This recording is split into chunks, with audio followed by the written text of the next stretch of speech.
Hey, what's up tutu, j'espère que vous allez bien. On se retrouve aujourd'hui pour une toute nouvelle vidéo et surtout nous allons parler des films que j'ai vus durant l'année 2023 et on va du coup faire le top de ces films là. Donc il y a énormément de films que je n'ai pas vus au cinéma malheureusement, mais en tout cas ce que je sais c'est que mon objectif est totalement réussi. C'est-à-dire que je vous avais dit en fin d'année 2022 qu'en 2023 il fallait que j'aille voir beaucoup plus de films au cinéma. Donc j'avais pris du coup l'abonnement à 16,90 € dans les cinémas Gaumont-Pathé. Et du coup, j'ai pu quand même en voir 30 au cinéma, donc ce n'est pas rien. Donc je trouve que l'objectif est plutôt bien respecté pour le coup. Donc je suis bien content. Au total, 30 films, c'est quand même énorme.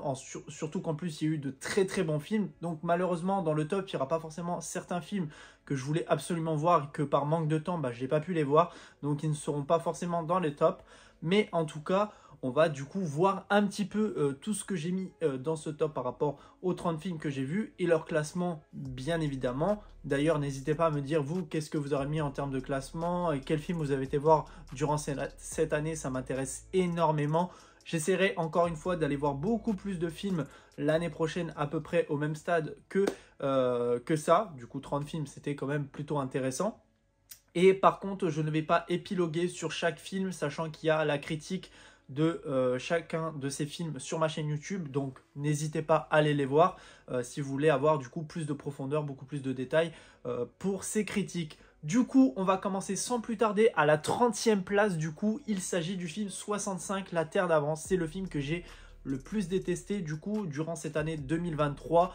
Malgré le fait que j'en attendais beaucoup, sachant qu'il y avait quand même un producteur, je crois, exécutif qui était, surtout bien présent aussi, c'était Sam Raimi. On sait ce que fait Sam Raimi et ce qu'il vaut, mais c'était vraiment juste pour noter qu'il y avait Sam Raimi là-dedans, mais il n'a pas forcément servi à grand-chose, même si on retrouve quelques petits côtés de son travail, mais c'est pas non plus hyper impressionnant. Moi, ce que j'ai aimé dans le film, c'était uniquement l'alchimie entre le fait que la petite fille était du coup, ne parlait pas la même langue que du coup Adam Driver qui jouait dans le film.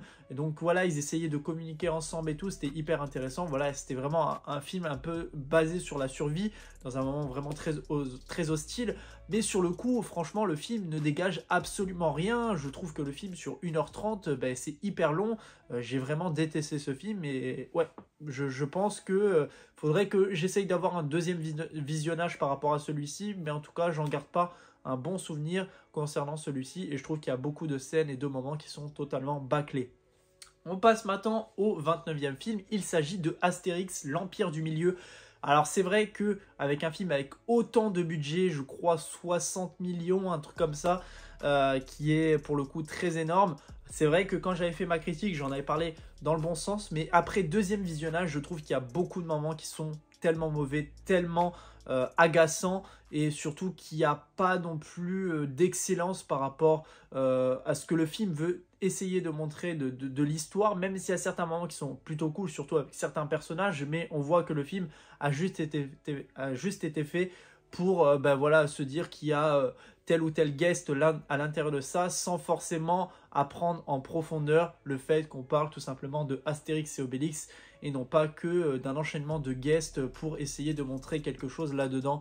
Il y a certaines scènes qui sont bonnes, il y a quelques moments de l'histoire aussi également, mais c'est pas non plus le film de l'année et c'est pour le coup qui se retrouve du coup à la 29e place parce que c'était un film totalement détestable de Astérix et Obélix. À la 28e place, on retrouve Crazy Bird. Donc c'était quand même une très bonne surprise pour le coup. Alors j'en attendais absolument rien. Mais voilà, c'était pas non plus une excellence, mais c'était drôle, c'était vraiment parodié. Il y avait voilà, le fait que cet ours soit sous cocaïne et qu'il essaye de bouffer tout le monde. Voilà, il y avait quand même du gore, il y a des moments drôles et des moments où vraiment tu as juste envie de dire mais c'est quoi ça? C'est what the fuck? C'est tellement hilarant. Et franchement, d'avoir fait un film de ce genre sans prise de tête avec 1h20, 1h30 de film pareil, je trouve que pour le coup ça marchait plutôt bien et j'ai passé vraiment un très bon moment devant ces 1h30 de film avec cet ours totalement fou. On passe maintenant à la 27e place, Knock at the Cabin, le film de Shyamalan qui est pour le coup, je pense, le film que je déteste le plus. Je n'ai absolument pas aimé, même s'il y avait des moments intéressants, voilà, avec des dialogues, surtout avec la fin du monde et tout, qui t'expliquaient que il fallait savoir en fait si c'était vrai, si c'était faux, avec ce couple qui se retrouve du coup enfermé avec cette espèce de personne un peu complotiste à l'intérieur de la maison. Voilà, il y avait quelques plans et séquences bonnes, mais j'ai trouvé beaucoup de moments hyper longs qui a fait du coup le film pas plus intéressant que ça pour le coup, et ben, j'en retiens pas un bon moment, même si j'attendais beaucoup plus par rapport à Shyamalan qui pour le coup fait par moments d'excellents films, mais c'est vrai que là c'était pas du tout le cas et je n'ai pas apprécié plus que ça le film. On passe à la 26e place, il s'agit du film Tirailleurs, du coup on retrouve du coup notre très cher Omar Sy, voilà, dans cette guerre je crois africaine où des Français vont du coup devoir prendre des Africains pour partir à la guerre. Donc il y a voilà cette histoire entre cet homme et son fils qui du coup se retrouvent là-bas. Emmenés de force par les Français, et voilà, on va voir aussi ce que eux ont fait, ce qu'ils ont réalisé pour se dire que il n'y a pas que les Français qui ont participé à cette guerre, et que voilà, il y avait vachement de choses hyper intéressantes dans le film. Voilà, déjà entre cette ambiance entre voilà son fils et le père, il y avait vraiment voilà ce qu'un père peut faire pour un fils lors de ces moments-là. C'était vachement poignant, intéressant, mais voilà, il y a beaucoup de scènes qui sont un peu blocus, je trouve, par moments, qui ne fonctionnent pas forcément sur vraiment le côté peut-être historique, et peut-être des incohérences là-dedans que j'ai pas forcément apprécié. Mais c'est vrai que j'ai quand même passé un bon moment devant du coup ce Tirailleurs qui était sorti du coup sur le tout début du mois de janvier de l'année 2023. On passe maintenant au film En Feu. Alors ça, c'était un très bel hommage aux pompiers, voilà, surtout qu'en plus le film se passait je crois en Nouvelle-Aquitaine, où voilà, il y avait vraiment des scènes très empoisonnantes, très impressionnantes et emprisonnantes, je veux dire, parce que tout simplement, voilà, il y avait des scènes où il y avait le feu qui t'entourait, où c'était vraiment un peu angoissant, ce que j'avais raconté du coup dans ma critique. Voilà, on avait vraiment un côté où c'était angoissant de se retrouver à travers les flammes. Voilà, il y a le feu qui t'entoure, autour des véhicules, il y avait beaucoup de scènes en plan séquence, des scènes qui sont aussi vraiment très huis clos, notamment une scène dans la voiture justement où il se retrouve bloqué dans les bouchons, où il y a le feu qui t'entoure, les animaux qui commencent à réagir de façon à être dans le mal tout simplement, à suffoquer par rapport au feu. Et j'ai trouvé vraiment ce film hyper intéressant. C'était un très bel hommage par rapport aux pompiers qui ont lutté durant ces incendies pendant énormément de temps, et je trouve que ce film était vachement intéressant sur tout son aspect, cette ambiance, ce côté angoissant, et de parler d'un sujet qui ravage quand même pas mal de choses chaque année, c'est-à-dire au moment de l'été où il y a énormément de feux de forêt, et c'était hyper intéressant d'en parler dans un film, et je trouvais que c'était vachement cool. Ensuite, on passe au film La vie pour de vrai. C'était hyper intéressant de retrouver pour le coup, encore une fois, un duo que j'aime énormément. Il s'agit de Danny Boone et Kad Merad, et il y avait aussi Charlotte Gainsbourg qui du coup en fait veut tout simplement retrouver son amour de jeunesse, qui va se rendre du coup à Paris. Il ne connaît absolument pas parce qu'il n'a jamais quitté le Club Med, voilà, donc il est un peu dépaysé par le fait de se retrouver dans une grande ville, d'apprendre, etc. Mais il y a beaucoup de scènes qui sont hyper drôles, et même le fait de retrouver le duo Kad Merad et Danny Boone, c'était totalement hilarant. Mais il y a eu quand même pas mal de côtés émotionnels, voilà, c'est drôle, il y a de l'émotion, il y a tout ce qu'il faut dans ce film, et c'était un excellent film de Danny Boone. On passe maintenant au 23e film que j'avais pu voir en avant-première, surtout qu'il y avait les acteurs avec François Damiens. Il s'agit du film Les Complices. J'ai trouvé le film plutôt original, voilà, cette action-comédie où en fait cet homme est tout simplement un mercenaire qui tout simplement a peur maintenant du sang. Il va aller à la rencontre de ses voisins qui vont l'aider à surmonter tout ça. Voilà, il y avait vraiment des choses intéressantes, surtout que c'était tourné en Occitanie. Et voilà, cette action un peu déjantée et des scènes totalement hilarantes aussi. Ça en a fait un excellent film, je trouve. Et François Damiens, pour le coup, était vachement intéressant. Même les autres acteurs, je les ai trouvés très bons. Et j'avais bien kiffé ce film. On passe au film en 22e position, et oui, il est en 22e position, il s'agit du film Ant-Man 3 Quantumania, que je n'ai absolument pas apprécié, c'est-à-dire cette ambiance, voilà, même si on retrouvait pour la première fois Kang le Conquérant. D'ailleurs, il y aura une vidéo très prochainement, sachant qu'il y a eu de l'actualité par rapport à cet homme. On en fera une vidéo, bien évidemment. Mais voilà, il y avait, voilà, cette arrivée, c'était la phase 5 du MCU.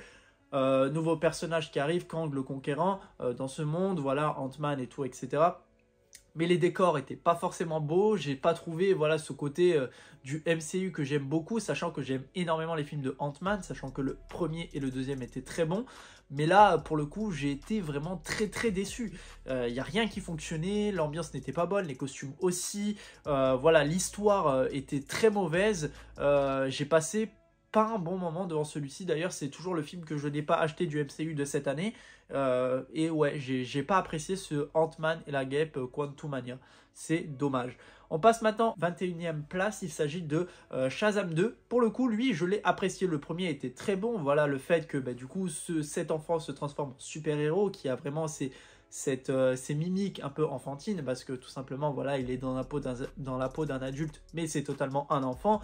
Et voilà, il a ses super pouvoirs, c'est un héros. Et là, de le retrouver encore une fois dans ce Shazam 2, qui j'ai vraiment plus apprécié. On voyait que le budget était beaucoup plus présent.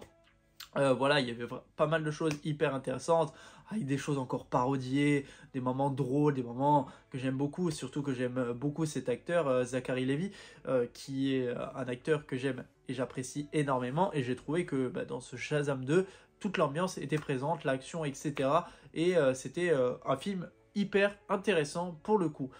Ensuite, nous passons à la 20e place. Il s'agit du film La Chambre des Merveilles, qui est adapté d'un livre avec Alexandra Lamy du coup, et en fait elle doit réaliser pour son fils qui est dans le coma suite à un accident pas mal de rêves qu'il avait en tête, des merveilles qu'il avait notées dans un carnet. Et j'ai trouvé, voilà, c'était un voyage très émotionnel, voilà, à travers une mère qui essaye de se battre en pensant que ce qu'elle va faire va totalement sauver son fils. Et voilà, c'est une Alexandra Lamy que j'aime beaucoup, très émouvante dans sa façon de penser, dans sa façon de faire.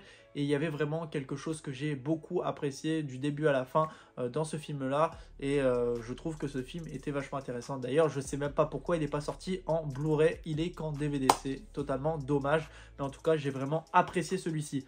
En 19e place, on passe au film Five Nights at Freddy's. C'est vrai que je n'ai pas apprécié plus que ça le film. Je vous ai tout dit dans ma critique. Voilà, j'en attendais beaucoup plus, sachant que le film a été retardé à maintes et maintes fois.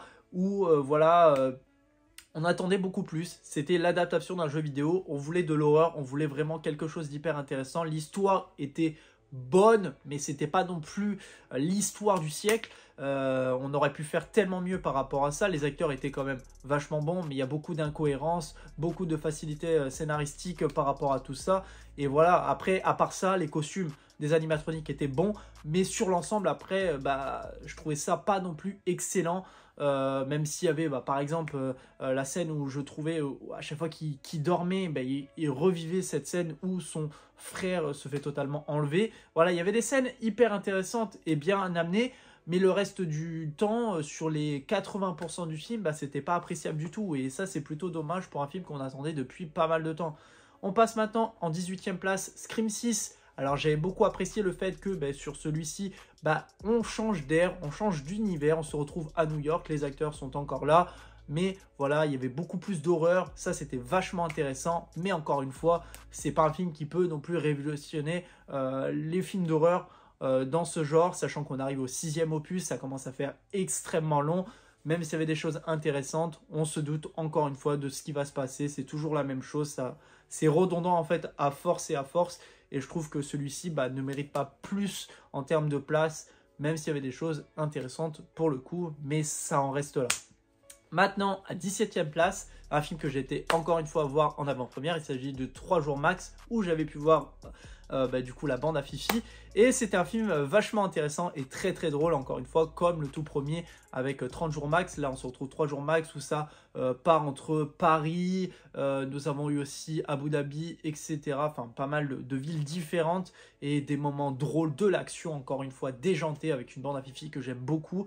J'ai vraiment apprécié ce film, encore une fois. C'était un excellent film. Pour le coup, tous les films de la bande à Fifi, dans tous les cas, j'adore. Et encore un film de comédie que j'aime énormément. et voilà pourquoi il se retrouve à peu près à cette position. Ensuite, nous avons en 16e position Alibi.com 2. Et ben oui, c'était drôle encore une fois. Le deuxième était encore plus hilarant que le premier. Et ouais, et j'ai totalement apprécié. Encore des gags tellement fous, des problématiques qui s'y mêlent pour essayer de voilà, de sortir de tout ce business. Et voilà, il y avait des scènes, mais tellement tu te dis, mais comment ils ont pensé à ça en termes de créativité sur des scènes où il faut totalement essayer de s'en sortir, qui n'est pas chose simple.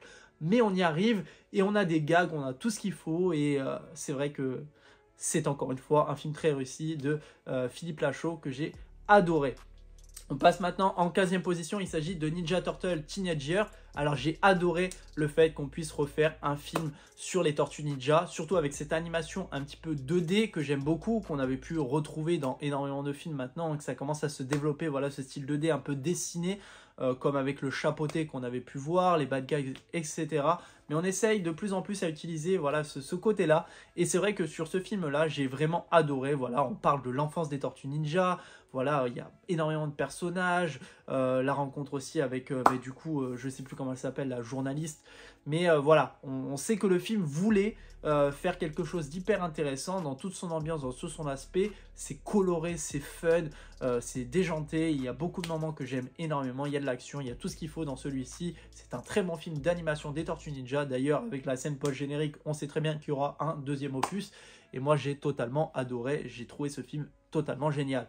On passe maintenant, du coup, à la 14e place avec Saw 10. Je trouve que ce film a été vachement intéressant. Le fait déjà que ce n'est pas une suite à part entière, mais tout simplement, voilà, un film qui se déroule entre, je crois, le Saw 1 et le Saw 2, où totalement, du coup, John Kramer va devoir aller se faire enlever, essayer d'avoir un espoir par rapport à sa tumeur qui le ronge depuis des années, essayer de le soigner. Et ce qui était hyper intéressant dans ce film, c'est qu'en fait, on se dit que si totalement tout ça avait réussi, et en fait, il n'aurait jamais continué à vouloir mener des personnes dans le jeu. En fait, je pense que ce film a été fait pour montrer un petit peu la rage que John Kramer avait pu avoir et l'inconscience, en fait, c'est-à-dire ne plus avoir confiance aux gens, parce que totalement les gens ne sont faux, essayent juste de gratter l'amitié, essayent juste de gratter l'argent, pour tout et n'importe quoi, pour essayer de s'en sortir. Et ça a été totalement le cas en fait d'abuser d'une personne qui était totalement faible à une personne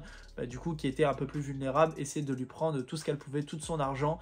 Et c'est ce qui a été fait totalement dans le film, et en plus encore une fois avec des pièges totalement fous. Et voilà, j'ai adoré. Il y avait vraiment de très bonnes scènes, une très bonne ambiance, voilà, dans ce côté jeu survival horreur que j'aime beaucoup.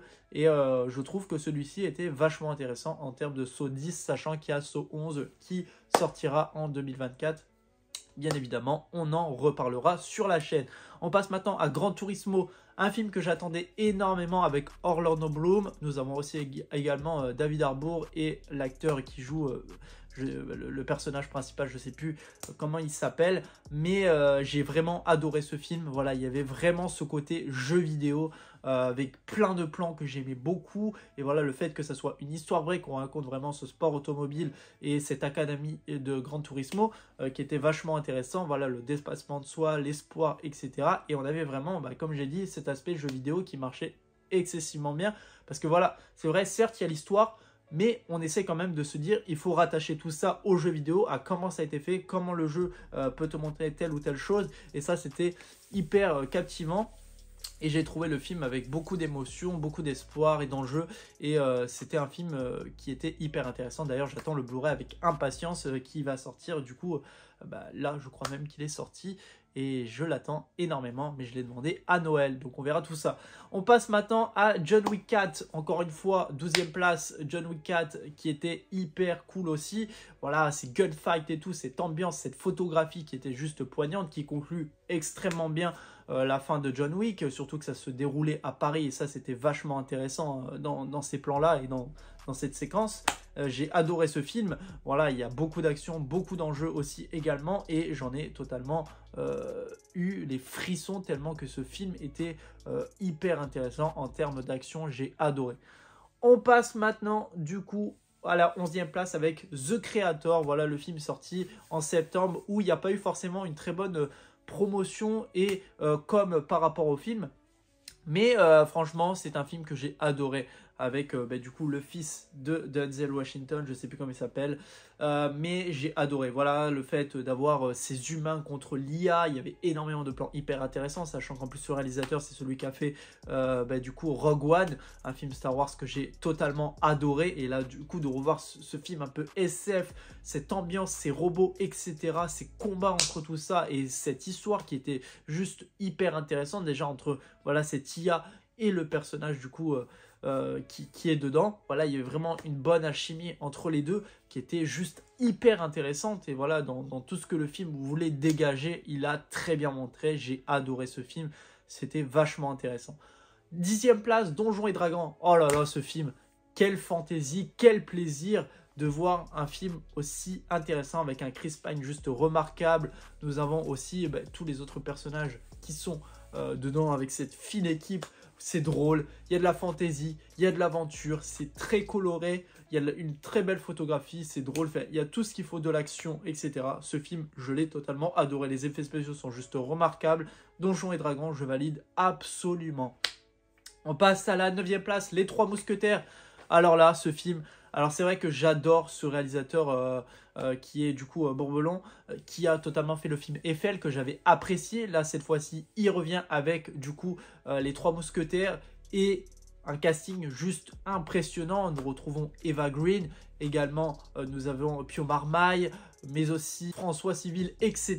Que de bons acteurs et une ambiance, des décors remarquables, des costumes juste absolument fous. Et c'est drôle par moments, que ce soit déjà avec le roi, il y a tellement de choses hyper intéressantes. L'action, le fait voilà, qu'il essaye de se démêler pour essayer de mener à bien sa mission qu'il a à faire pour essayer de retrouver voilà, c'est ce complot en fait entre du coup ce moment où tout simplement les Anglais sont sur le territoire français. Il y a eu vachement de choses hyper intéressantes, les combats sont bons, tout est bon dans le film. J'ai totalement adoré ces Trois Mousquetaires. On passe à la 8e place avec le film Barbie, une parodie juste remarquable avec ce film. Voilà, ces acteurs Margot Robbie qu'on peut retrouver, mais également du coup l'acteur que j'aime beaucoup, Ryan Gosling, etc. C'était juste remarquable, une très belle parodie, une très bonne ambiance, une belle aventure voilà, sur ce film-là. Et c'était un film que j'attendais absolument. Voilà, j'étais très curieux de découvrir ce film Barbie. Et ça a été une très bonne réussite. Et je trouve que le film a extrêmement bien marché. Et j'ai totalement adoré celui-ci. 7e place avec Spider-Man Across the Spider-Verse. Encore une fois, un très bon film. Encore une fois, un film que j'attendais absolument. Et encore une fois, une très belle réussite par rapport à ça. Il est juste remarquable ce film parce que tout simplement, voilà, c'est du Marvel, c'est du Sony. On aime tellement, voilà, j'attendais cette suite sachant que le premier épisode était juste fou, voilà, dans toute son histoire, dans toute son ambiance. Et là, le deuxième, c'est pareil, voilà, avec ces mélanges, voilà, de tous ces Spider-Man mélangés. On en voit des tas et des tas. Voilà, c'est juste un film que j'ai totalement apprécié dans toute sa splendeur. Et voilà, je peux que vous recommander ce film-là. Et c'est totalement mérité pour cette 7e place. 6e place avec le film Napoléon, avec un Joaquin Phoenix que j'aime beaucoup. Ridley Scott à la réal. Que peut-on dire de plus? Voilà, il y a de la violence, il y a de l'amour entre voilà, ces deux protagonistes, entre du coup Napoléon Bonaparte ainsi que sa femme Joséphine, qui sont juste remarquables. Voilà, il y a ce côté amour, mais il y a aussi voilà, le part de conquérir, la part du combat. La photographie est belle, l'ambiance est bonne, il y a de l'action, il y a tout ce qu'il faut dans ce film. Les costumes incroyables, il n'y a rien à dire. Moi, j'ai adoré ce film, malgré le fait que voilà, il y a quelques petits moments historiques qui sont peut-être pas dans le bon mot, mais dans l'ensemble, le film, sur ces 2h20, 2h30, était juste remarquable. Il n'y a rien à dire par rapport à ça, je me suis absolument pas ennuyé dans ce film. On passe maintenant à la 5e place avec le film The Fabelman, voilà, qui raconte ce très bel hommage du coup à Steven Spielberg, voilà, sur toute cette ambiance du cinéma, de sa jeunesse, comment tout ça s'est créé, voilà, à ce qu'il veut devenir en fait par la suite, à cette cette envie d'aller vers le cinéma, d'aller vers ce côté culturel, etc. Il y a de très beaux plans avec de très bons acteurs. On retrouve Paul Dano également, mais aussi Michelle Williams. Voilà, de très très bons acteurs. Il y a vraiment une ambiance que j'aime beaucoup, voilà, sur l'histoire du cinéma dans celui-ci. Et j'ai totalement adoré, surtout avec la réal Steven Spielberg. Même si ce film n'a pas forcément marché aux États-Unis, moi je l'ai apprécié, j'ai adoré ce film. C'était juste un excellent film de Spielberg. On passe maintenant en 4e place avec le film Wonka. Je sais que beaucoup de personnes ne l'ont pas forcément apprécié. Moi j'ai adoré le fait que, voilà, du coup ça se passe avant le premier film du coup des années 70, où on retrouve du coup un Timothée Chalamet en Willy Wonka, avec ce côté, voilà, très comédie musicale, théâtrale, colorée, et une ambiance que j'aime beaucoup. Voilà, je vous ai fait la critique dernièrement, là, je vous invite à aller la voir si vous voulez avoir plus de profondeur par rapport à ça, mais j'ai adoré, c'était un excellent film. Paul Kings a vraiment géré cette réal, a fait un film très très bon. J'ai totalement kiffé ce Wonka avec Chalamet qui était très bien dévoué pour jouer ce Willy Wonka. J'ai adoré. On passe maintenant en 3e place avec le film du coup de Mario.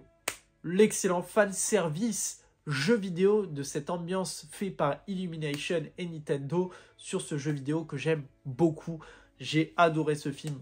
Voilà, c'était excellent. Le fait que, voilà, on parle de Mario dans la vraie vie quand ils sont plombiers, il y a des moments hyper drôles, mais après on se retrouve dans le jeu, il y a tout ce qu'il faut avec les Mario Kart, tous les personnages, Donkey Kong, etc. Nous retrouvons aussi Peach, enfin voilà, tous les personnages qu'on voulait à peu près étaient dedans. On attend toujours l'annonce du 2e opus, mais en tout cas avec ce premier, j'ai été conquis, j'ai adoré, j'ai surkiffé le film, je peux que le mettre du coup à la 3e place. Et maintenant, on arrive sur la 2e place. Il s'agit du film Les Gardiens de la Galaxie 3. Oh là là, la très belle conclusion de James Gunn, c'était incroyable.